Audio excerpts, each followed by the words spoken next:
Hey everybody, welcome back. I'm Janine Ellsworth, and I'm here with another episode of Human Design Readings for somebody famous that you all know and love, I would imagine. Um, Today, we honor the birth date of Prince, or the artist once known as Prince, and then he wasn't Prince, and then he became Prince again. And now he's no longer with us on this plane here in the 3D, but in the 5D, I'm sure Prince is out there making magical music again. I pulled his chart, looked up his birth date and his bio information minimally. I grew up absolutely adoring the man and his work and his music. I have fond memories of lots of like 80s dance party nights with my husband. And he and I have a whole like dorky routine with Kiss.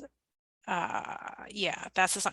And also I apologize, it must be landscaping day in my neighborhood and everybody is landscaping, so I hope that you don't have to experience the grass cutting in the background here. But let's hop to it. Today is when I'm recording this, it is June 7th 2023. I'm going to share my screen, sorry. I am sharing my screen. Okay. It is June 7th, and like I said, that is Prince's birthday. I went ahead and pulled his birth time, which I got. Here are my sources, astrocharts.com. I don't know where they got his birth information, but somebody did. He was born June 7th, 1958 at 6:17 p.m. in Minneapolis, Minnesota. So here's his like zodiac chart, which that's his astral chart. I do not interpret those, but I used the information provided. Thank you, astrocharts.com. I trust that your information is accurate. It says right here, birth time accuracy, excellent. So they must have, I don't know where they got that information, but thank you for having done that research because I didn't. Just want to shout them out for offering that. So yeah, I pulled his chart and here is what we get for Prince. Okay, I'm blocking out on purpose all of the data that shows up on the right hand side because I just want to show for our viewers how you can start to detect the type of someone's energy type in human design without even having to look at what the words tell you. You can just look in an instant and know if you really want to geek out on this stuff. What I know just by glancing at this is because one of these four centers here, I wish I could learn how to draw with this. I will get there. This quadrant of like four centers, they're all called motors. And when any of those is directly connected up to the throat center, you know you've got someone who's a manifestor type. Defined throat connected to one of these defined motors, okay? This one's connected in Prince, it's connected to his emotional solar plexus. So defined throat, emotional solar plexus, defined. Those two connected make him a half manifestor. What else I know about him is that this big purple guy in the center, it's purple because it's Prince. This is obviously the sacral, right? This makes, if this is ever defined in anybody's body, it makes you a generator type. So this means Prince is a hybrid superhuman beast of manifesting generator, right? Okay, so Natch, we're gonna start digging into what does it mean to be a manifesting generator. I have so many manifesting generators in my life. It's bananas. Both of my parents, my husband, my sister, who I'm closest to in age and closest to just like in all ways. I see her all the time, geographically speaking, and we have shared the most ridiculous memories together. And yeah, we've partnered up on a lot of things. So it is interesting to reflect back as a manifester myself. The manifesting generator manifester relationship is big and bold, and we are a lot. We are in one room, we are a lot of energy, we take up a lot of space. And that's okay. It's a beautiful, magical, freaking electrifying thing. But Prince, okay, so let's just work through. He's got a defined crown or head center. He's got a defined ajna or mind center. He's got the defined throat, of course. An undefined G center, a completely open heart center, defined emotional solar plexus, defined sacral, defined spleen, and an undefined root. If you recall, undefined is when we it's left white. However, there's like at least one gate defined. One of these numbers is highlighted or lit up. So root and G, undefined. When there's absolutely nothing going on at all in there, which isn't really the case at all, it's called open.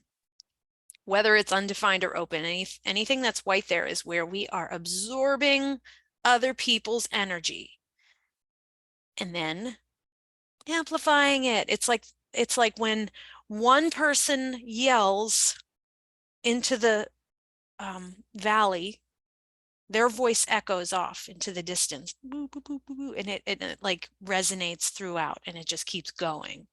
Okay, the person who's yelling initially is the defined center. They're broadcasting any of this energy here. So emotional, solar plexus. Sacral is go power, life force, vitality, creation energy, production energy, go, go, go, do, do, do. He's broadcasting this. When he yells into the valley with his go power, it resonates off the walls of the maybe I'm taking this metaphor too far. I'll stop there. His spleen is defined. He's broadcasting the energy for survival, instinct, safety, fear, animal gut instinctual knowing, in the moment awareness. Okay. But let's go back to this manifesting generator piece. The manifesting generator is someone who is extraordinarily good at lots of different things. Multi-passionate, we always say in human design, but what does that mean? They're interested constantly in something different. They are here to gain mastery over one skill or hobby or project or idea. And as soon as they've gained mastery over it, they're freaking done. They don't want to look at it again. So there's the combination of the generator who wants to do, and the manifester who just wants to create, spark, initiate. And once they've started it, the manifester just is like, okay, I did that. I'm done with that. I'm not here to carry it over the finish line necessarily, or to keep hacking away at it, or to spend my entire life focused on it. I need to start something new. I am getting an idea or an urge or a creative burst of exciting energy that is palpable, that I need to start this new thing. I'm going to launch into something new and fascinating. And so when you put those two together with the sacral go power, manifesting generators can just they're dizzying. I mean, this is such big energy, and I never really appreciated just how big, because I grew up with it. It was just expected. This was normal. It was normal to be big and to be interested in everything and to be constantly trying new things and to be good at everything. And so to grow up in the shadow of being tired and not having the interest in gaining mastery necessarily, or continuing with something, or just having the ability to go, created a whole lot of conditioning in me, which I'm still unraveling. So, but anyway, as a multi-passionate person, this manifesting generator is really good at picking up new skills quicker than everybody else. They're fast. They're just like, they get it. And they're here to skip steps. They're efficiency experts. They can immediately sense what's a time waster and move past it and eliminate that step. Well, we can just get past that and by doing it more simply. My husband does this constantly, and it is magical. And it's also kind of like a little bit frustrating for me because, and if you are a different type and you're in the same space as a manifesting generator, you might relate, or you can think about this. Is there something constantly new being started? Is there a need to have like a lot of balls in the air at the same time? This is kind of the MO for the manifesting generator, and it's totally normal and it's totally healthy and it's totally how they live. When I looked up Prince's bio, and here's where I'll be just completely transparent. Here's where I went, biography.com, musicians /Prince. Here he is. It goes through his like early life and all of discography sort of thing. And it says that he originally, like, he played all the instruments on his albums when he was first starting out. As a child, he learned to play the guitar, the drums, and I think the keyboard, piano or something. Anyway, all 3 different instruments he taught himself. Again, like a manifesting generator gets things so quickly and picks up all these new skills and gains mastery of them. They often don't even need the teacher because they like get it faster than anybody else. And then what's really funny is they can get frustrated with other people not picking up as quickly as they can. And so that's like a kind of an awareness, an opportunity to gain awareness as an MG, as we call them, or a Manny-Gen. Some people say, I shorten it to MG, but that's a spot for gaining awareness that an MG can say, hey, wait a second, is that what I do? Do I get frustrated with other people when they're not as quick to the uptick as I am? Because they have an expectation in their life. It's normal for them to be that capable. And so that ends up being something that they can like broadcast outward as frustration with other people not being as fast. And so I know, like, for example, my husband's a business owner. He has a hard time with like other people not being as capable, not being able to wear all the hats that he has to wear as a startup founder. And so if you are a startup founder, if you're in that world of startup-y world, like, it's real helpful to be an MG. That's real helpful, but you can't expect other people, if they're a different type, to have the same capacity as you have. So Prince, he's of course, a world-renowned superstar. He got into film, he got into production, I think producing. He did a lot of things. He also has a really vast range, right? I want to focus the attention just on this channel that connects the throat to the emotional solar plexus. Emotional being, this is his authority, is he's emotional. That means he's like 50% of the population. He's got to make decisions based on his emotional wave. And emotions are tough, right? We all experience them, but it takes time to get in tune with what our emotions are actually doing. And if we make a decision when we're up here, when everything feels ecstatic and it's the best idea in the whole wide world, we can then regret having made the decision, like, yeah, let's go for it. And that's something that this sacral really wants. Go for it, do it, go now, act now. Yes, but hold tight. Like, the emotional solar plexus is like, yo, I have to go through this whole emotional roller coaster first before I can get to the end of the ride and safely get off.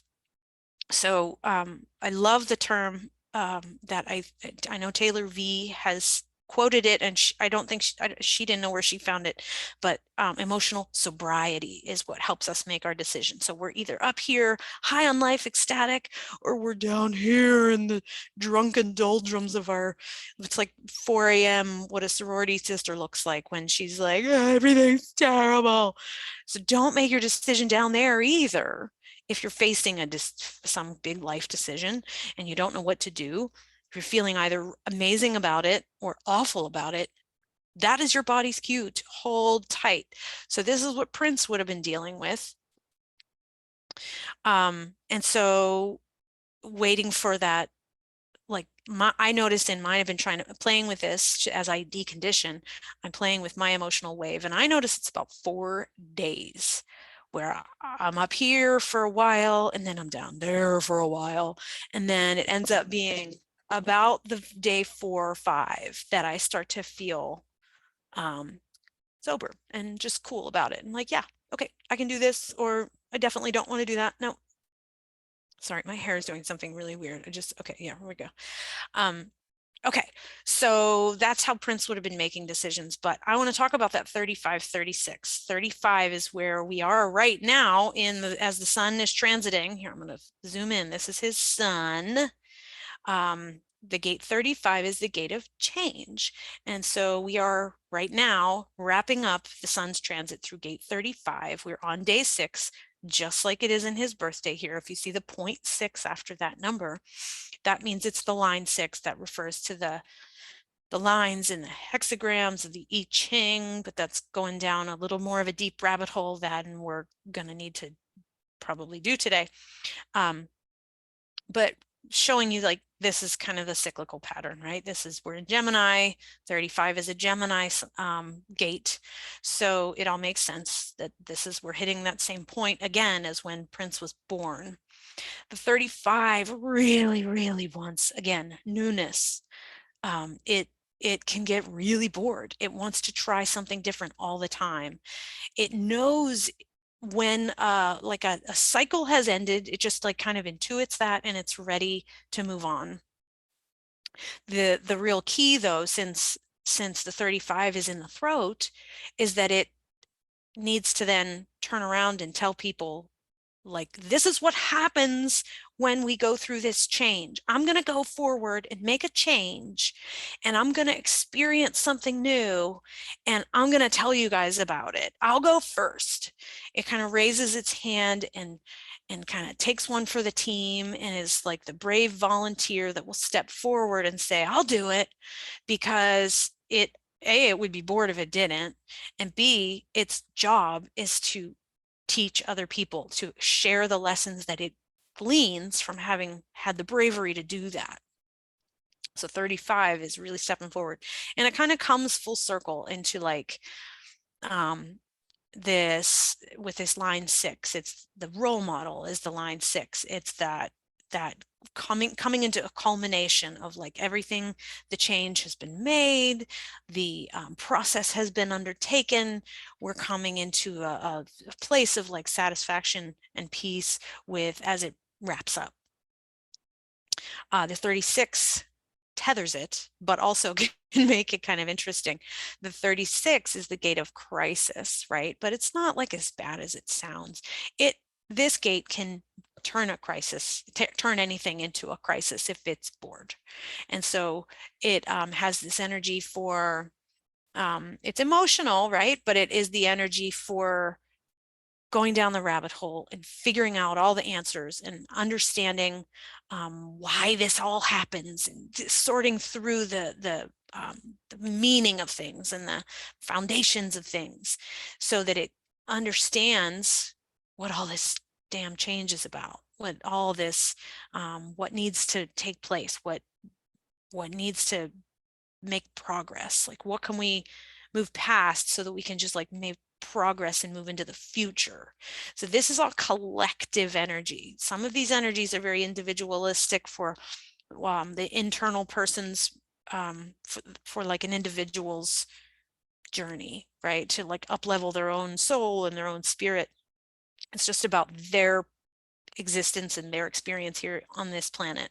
But others are tribal, right? This is like an energy to take care of your people and make sure that your community is nourished, your family, your team is taken care of.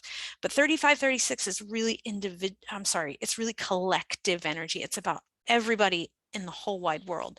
And so the lessons that 35, 36, it's called the Channel of Transitoriness, the lessons that someone who has this energy flowing through their body, when they throw themselves into something, it is all for the purpose of sharing the lessons with the collective.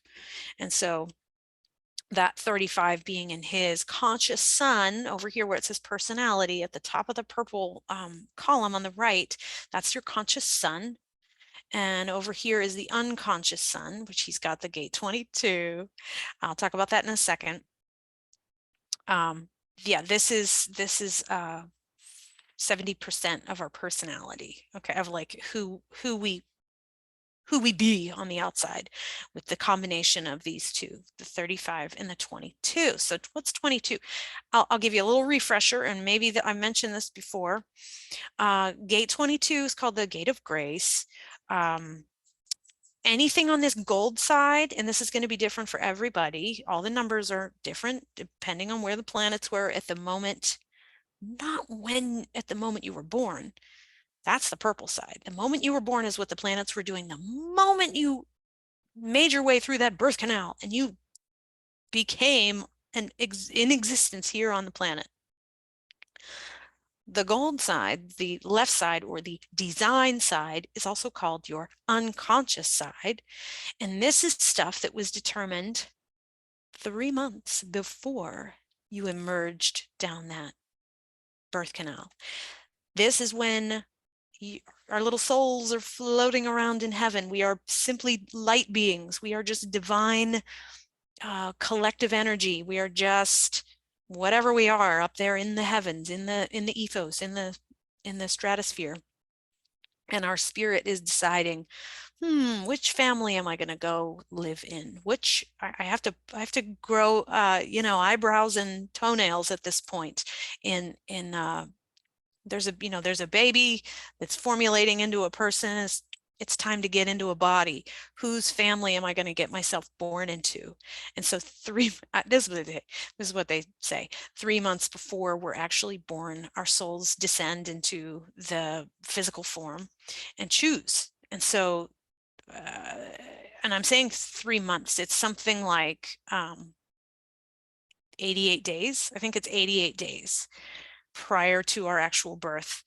This gets determined. Okay, so prior to whatever 3 months ago was,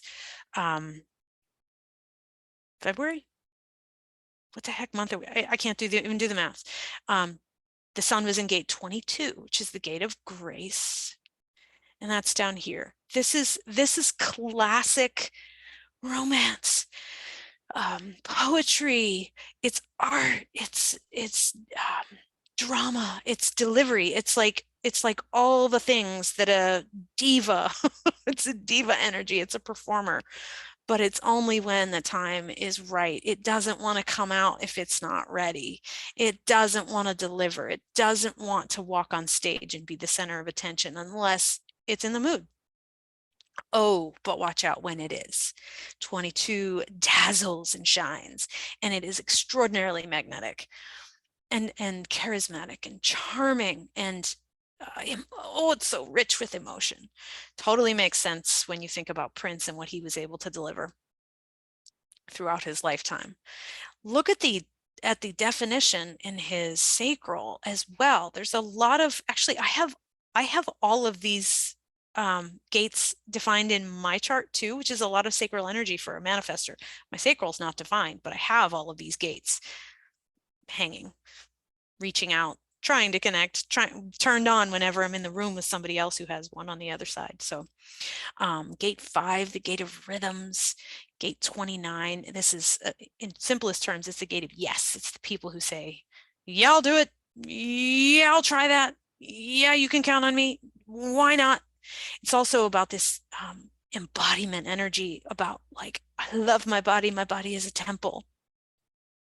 59, penetration, intimacy.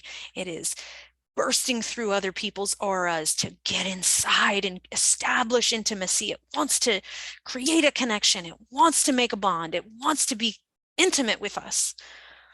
Gate 3, the gate of God. Why do I always, the ordering? I don't know why this one just escapes me, because it's a hard one. It's my Chiron. It's always hard for me.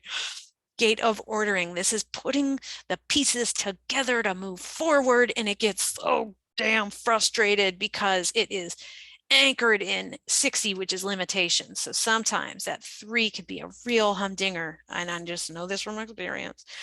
The 3 wants to put everything that makes sense into place and just move forward, and it sees what needs to make sense, and it sees what needs to happen in order to move forward, and it gets so stuck thinking, oh my god, nothing is happening, it just wants to make progress. So it's similar to that 35 energy that we're going through now.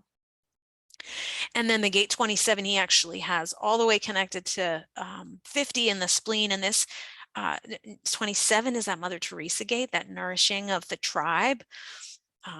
And gate 50 is the gate of values. Together they form the channel of preservation. So this is about taking the pieces of what works from the past, the values of the past, the tribal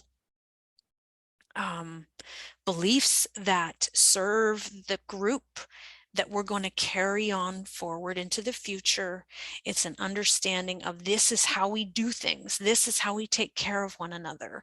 This is how we nourish and provide for each other. It's a beautiful energy, really.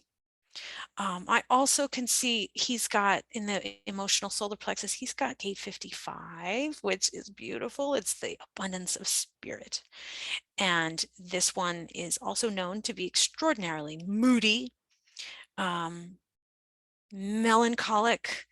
It is yearning to feel. It just is, it's here to feel everything. It is here to show us how to not be robots and to how to feel the full expression of what it is to be human. All of those juicy emotions. And my God, did Prince do that for us? 41. This is what they call the Walt Disney gate, right? This is the one that's like, it makes it sees the sparkle in the tiniest things. I don't know why I'm spacing on the names, like, don't get, it's the meaning that really gets me. It's the meaning behind it that really is important. And so some of the language in human design is so like unresourceful that and it doesn't make sense anyway. But 41 is the gate of, I don't know, I'm doing this raw. I told you guys I was doing this raw. It's all an experiment. 41 is about seeing the tiny details and being able to see how they sparkle. I've talked about this one before. My daughter has it, and she just has the most fun with the stupidest little like random piece of junk on the kitchen counter that was supposed to go in the trash and didn't make it there. Little piece of plastic thing she'll make a game out of. This is like what Walt Disney could do, right? He did the flyover in Florida. Everybody else saw a swamp that should be avoided, and he said, oh no, we're putting a theme park there. That's what's gonna, that we need that place. That has potential. That has possibility. Prince also has the gate of game player. This is the one he like wants to, everything's going to be hard and I'm just going to make it hard and challenge myself, because why would I not? 32 is the completion of cycles. This is like the carrying things over the finish line kind of thing. This is seeing the, oh God, I hope I'm not saying that wrong. I'm gonna have to edit some of this out. So anyway, with not preparing, finally, let's end on the open or undefined G center here. The G is our center for identity, direction, self-love. This is the person who can be a chameleon with this being undefined here. They're constantly questioning, who am I? Interestingly, gate 1 is defined. That's all about self-expression, creative self-expression. And you might hearken back to Prince's very shocking purple leather chaps that he wore.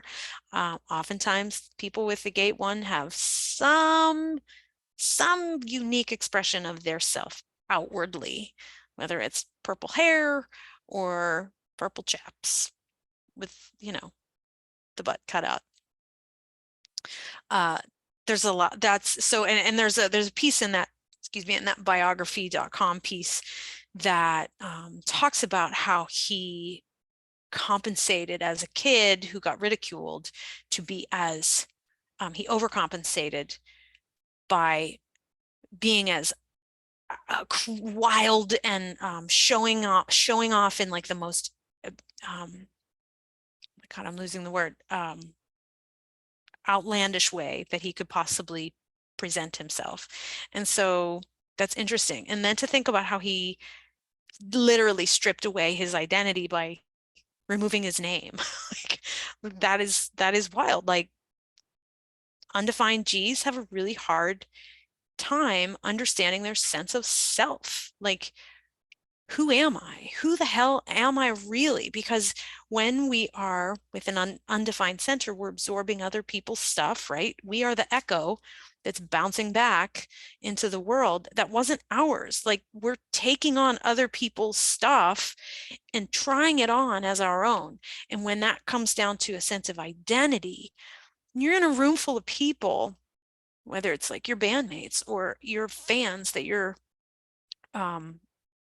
performing in front of, or your family or your friends. You are absorbing all of their senses of identity and who they think they are and who they're portraying and who they're putting themselves out there to be.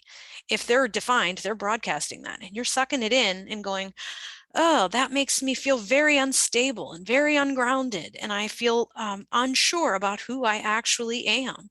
No wonder, it's it's a really hard way to be. I have a completely open G center, and so this is shifting and fluctuating with me constantly, which is why I like to be by myself, because at least when I'm by myself, I freaking know who I am and I can just be that person. One person walks into the room, I have to, like, the deck of cards gets thrown up into the air, and I have to watch them all kind of fall and settle and figure out, oh, shit, now who am I? I have to figure out where my sense of self is in this piece of a mess, in 52 pickup. Who am I? Which one of these cards is going to help me ground myself again? Yeah, there's a lot. I would go on and on. His incarnation cross is the left angle cross of separation. That's another thing that we would go into if I were actually sitting down with Prince and doing his reading. His north node is gate 50. This is what he would have been working toward once he hit about 40 years old. It would become like the new thing that he needed to figure out, the new lesson. Sorry, gate at age 40. Yeah. Gate 50 at age 40. Gate 3 is the south node for him, and that was a lesson that would have really tripped him up through his lifetime until he got to be about 40. By 40, we figure that stuff out.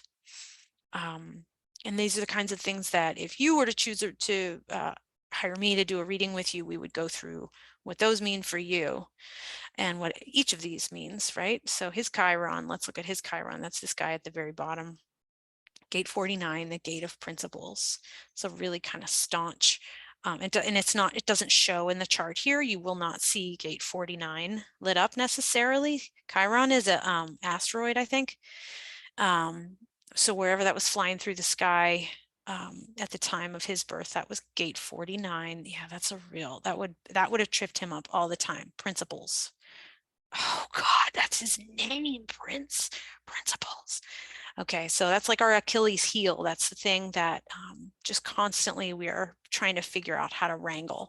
So this like conservative, rule-based, this is the right way, that would have constantly tripped him up. I mean, look, God, the guy like struggled. He big time struggled. We would also have talked about in a deeper reading his profile, which is that number after the gate, after the decimal point, 0.6 and 0.2, 6.2 as a 6.2 profile. Those are the role model hermits. We'd go deep into that. So there's a whole lot more here that we would have to unpack. The open heart center, fraught with challenges and all the pressure coming from the head. The open root, oh, so much pressure, taking on pressure from everybody else and constantly trying to get rid of it.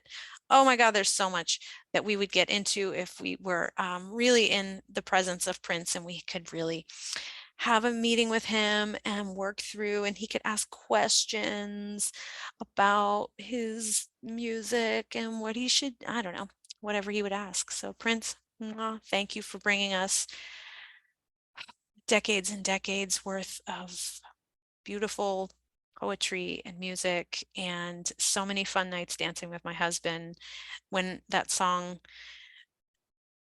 Kiss, whatever that one is, when that comes on and we're at like a wedding. Oh, watch out. Talk about cringy middle-aged people, Gen Xers getting down. Oh yeah. Okay, guys, have a blessed day. Thanks for checking this out. I appreciate you. Bye.